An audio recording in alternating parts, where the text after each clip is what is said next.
Jika Al-Quran adalah sumber utama hukum Islam, maka Nabi Muhammad SAW adalah qudwah, suri tauladan dalam melaksanakan atau mengimplementasikan hukum-hukum Al-Quran tersebut. Bagaimana kita bisa mengakses peri kehidupan Nabi Muhammad yang terpaut ribuan tahun? Padahal zaman dulu belum ada teknologi kamera, belum ada CCTV atau alat perekam lainnya. Ini adalah 3 masa terbaik, generasi terbaik yang disebutkan dalam sebuah hadis oleh Nabi Muhammad SAW. Khairun nas qarni thummal ladina yalawnahum thummal ladina yalawnahum. Sebaik generasi adalah generasiku, yaitu Nabi Muhammad dan para sahabat. 1. Yang kedua adalah kemudian generasi setelahnya yang disebut sebagai tabi'in atau pengikut sahabat atau murid dari sahabat. Dan yang ketiga adalah generasi setelah tabi'in yang disebut sebagai tabi'ut tabi'in. Ketiga generasi ini sahabat, tabi'in, tabi'ut tabi'in, yang kemudian disebut sebagai generasi salaf. Ketika seorang sahabat melihat perbuatan Nabi Muhammad, kemudian mengabarkan kepada sahabat yang lain, diteruskan ke sahabat yang lain, dan yang lain. Setelah itu dikabarkan kepada tabi'in dan tabi'in yang lain. Setelah itu ke tabi'ut tabi'in. Ini yang disebut sebagai sanad atau rantai sebuah informasi atau berita. Misalnya hadis tentang niat, innamal a'malu binniyat, dari sahabat Umar bin Khattab radhiyallahu anhu, mendengar Rasulullah berkata demikian, kemudian disampaikan ke sahabat yang lain, dan sampailah nanti ke generasi tabi'in hingga tabi'ut tabi'in. Selama rentang 23 tahun masa dakwah di Mekah dan Madinah, serta jumlah sahabat yang ratusan ribu, tentu hadis banyak sekali, bahkan sampai jutaan. Bagaimana menyeleksi hadis ini, mana yang valid, benar-benar diucapkan, atau benar-benar sebuah perbuatan Nabi Muhammad, mana yang bukan perkataan atau perbuatan Nabi Muhammad? Itulah yang menjadikan adanya ilmu hadis.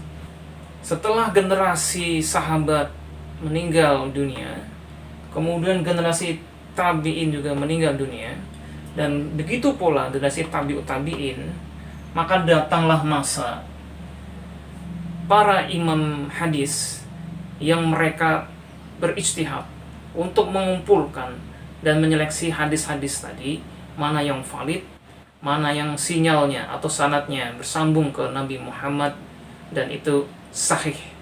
Kita kenal sosok imam hadis, Imam Bukhari dan Imam Muslim terutama, di samping Imam Abu Dawud, Imam An-Nasai, Imam Ibnu Majah, dan Imam At-Tirmizi.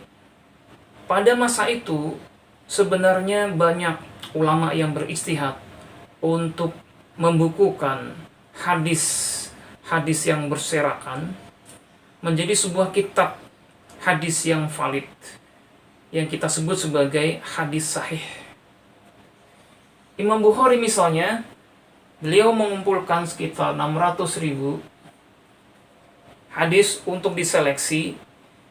Begitu juga Imam Muslim, sekitar 400.000 hadis untuk diseleksi mana yang valid.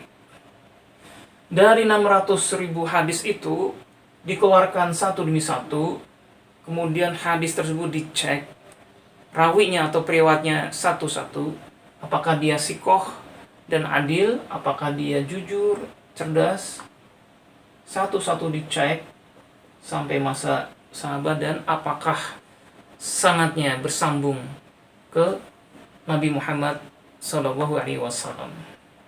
Jika ada mata rantai sanad ini atau sinyal ini yang tidak valid, terbukti tidak jujur, maka oleh Bukhari satu hadis itu dicoret dan tidak dimasukkan ke dalam kitabnya,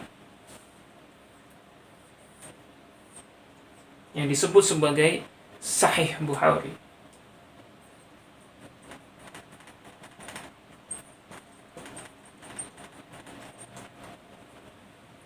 Demikian seterusnya sampai 600.000 hadis ini selesai diseleksi.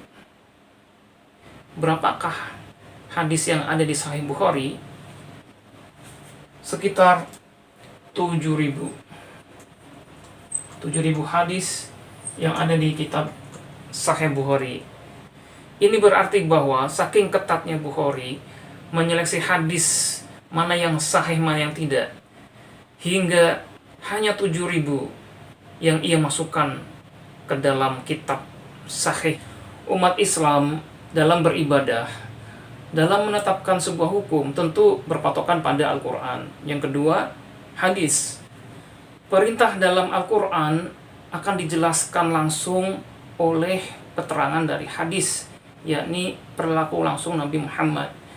Misalnya, perintah sholat, wa aqimus sholata wa atuz zakah, dan dirikanlah sholat dan tunaikan zakat.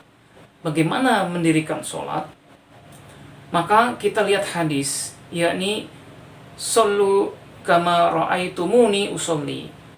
Kata Nabi, sholatlah kalian sebagaimana kalian melihatku sholat. Nabi Muhammad ada satu orang, sedangkan sahabat jumlahnya banyak. Otomatis ketika Nabi Muhammad melakukan suatu ibadah tertentu, yang melihat adalah banyak sahabat, kemudian menjadikannya dalil untuk beribadah. Maka dalam sebuah kasus, boleh jadi hadisnya sama-sama sahih, sahabat yang meriwayatkan sama-sama sikoh dan adil, terpercaya, tapi didapati Nabi melakukan sebuah ibadah dengan tata cara yang berbeda. Misalnya tentang kunut subuh. Ada sebagian sahabat yang melihat Nabi dalam melaksanakan sholat subuh memakai kunut. Sementara sahabat yang lain melihat Nabi Muhammad, menyaksikan Nabi Muhammad melakukan sholat subuh tanpa kunut. Namun, para ulama berbeda pendapat dalam menilai dua hadis ini, mana yang paling rajih, mana yang paling kuat. Itulah dasar kenapa ada mazhab fikih dalam Islam. Dan ini adalah 4 mazhab fikih yang sangat populer di umat Islam. Mazhab Hanafi, Maliki, Syafi'i, dan Hambali. Dahulu ketika Nabi Muhammad masih hidup, sahabat lebih mudah untuk bertanya langsung kepada Nabi di Madinah.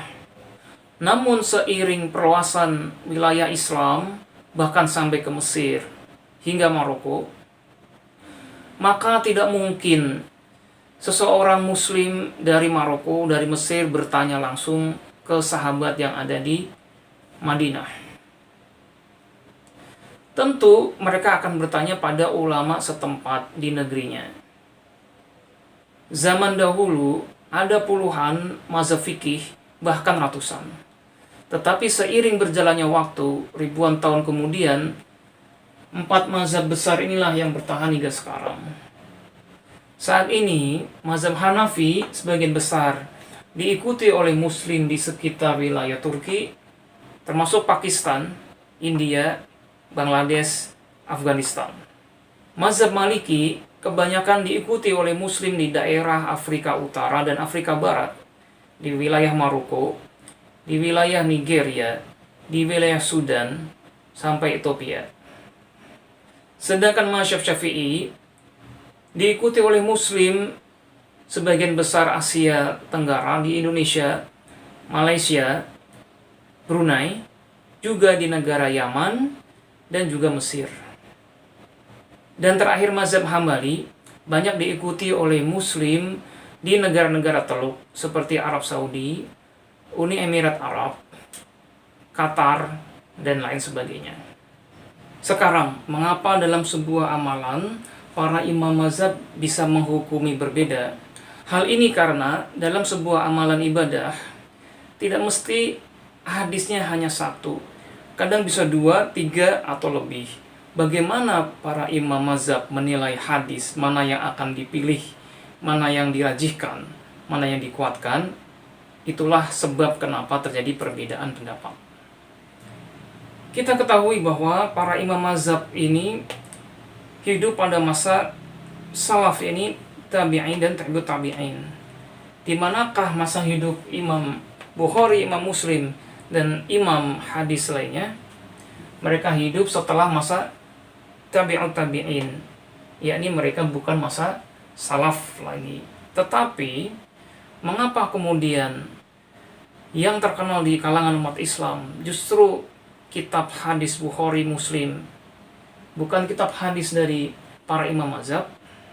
Karena para imam mazhab ini spesialis fikih, yakni menentukan hukum mana yang paling rajih, pendapat mana yang paling rajih, yang paling kuat terkait amalan ibadah, terkait hukum-hukum Islam. Sedangkan Imam Bukhari, Imam Muslim, dan imam hadis lainnya, mereka spesialis dalam klasifikasi hadis. Mana yang sahih, mana yang hasan, mana yang dhaif, dan mana yang maudhu atau palsu. Setelah kemunculan kitab hadis Bukhari, Muslim, dan lain sebagainya, maka murid-murid para imam mazhab ini juga merujuk ke kitab hadis mereka. Yang perlu diperhatikan bahwa dalam urusan ibadah, maka harus ada sanad langsung yang dicontohkan oleh Nabi Muhammad Sallallahu Alaihi Wasallam. Tidak boleh kita sebagai seorang muslim beribadah kecuali Nabi Muhammad sendiri mencontohkannya.